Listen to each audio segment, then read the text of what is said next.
Who am I? Why am I here? Where am I going? In the name of progress, modern man has tried to answer those questions without reference to God. But the answers that came back were not exhilarating, but dark and terrible. You are the accidental byproduct of nature. There is no reason for your existence. All you face is death. Modern man thought that in killing God, he had freed himself from everything that repressed and stifled him. Instead, he discovered that in killing God, he had unwittingly killed himself. For if God does not exist, man's life is ultimately absurd. If God does not exist, then man and the universe are inevitably doomed to death. Like all biological organisms, man must die. His life is but a spark in the infinite darkness, a spark that appears, flickers, and then dies forever. Scientists tell us that the universe is expanding, and as it does so, it grows colder and colder. Eventually, there will be no heat at all. There will be no light. There will be no life. This is not science fiction. If God does not exist, then we are inevitably doomed to extinction.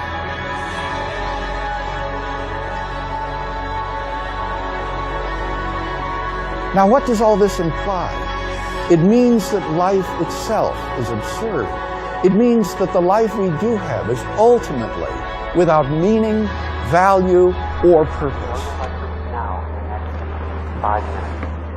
If each individual person passes out of existence when he dies, what ultimate significance can be assigned to his life? His life might be important relative to certain other events, but if all of the events are ultimately meaningless, what can be the ultimate significance of influencing any of them?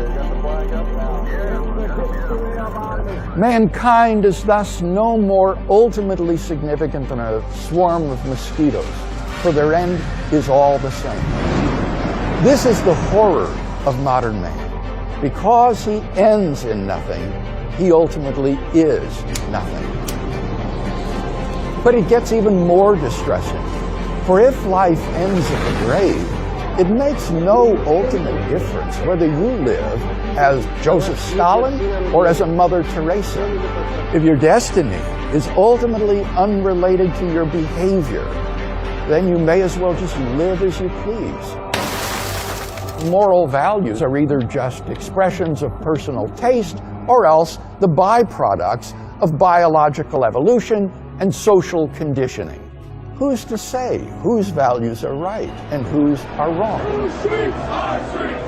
Now think of what that means.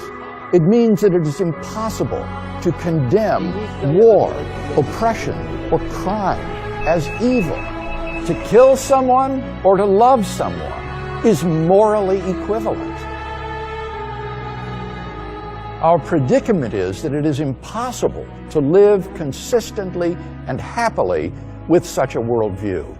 The atheist philosopher Bertrand Russell held that moral values are simply expressions of personal taste. And yet Russell admitted that he could not live that way. He therefore found his own worldview, and I quote, "incredible. I do not know the solution," he confessed. If death stands with open arms at the end of life's trail, then what is the goal of life? Is there no reason for life? If its destiny is a cold death in the recesses of outer space, then the answer is yes, it is pointless. We need to wake up and understand the gravity of the alternatives before us. If God exists, then there is hope for man. But if God does not exist, then all we are left with is despair. Faced with an atheistic worldview, the philosopher Jean-Paul Sartre realized that life is absurd. In his play, No Exit, he tragically portrayed the life of man as hell. The final words of the play might serve as an atheistic mantra. Well, let's get on with it.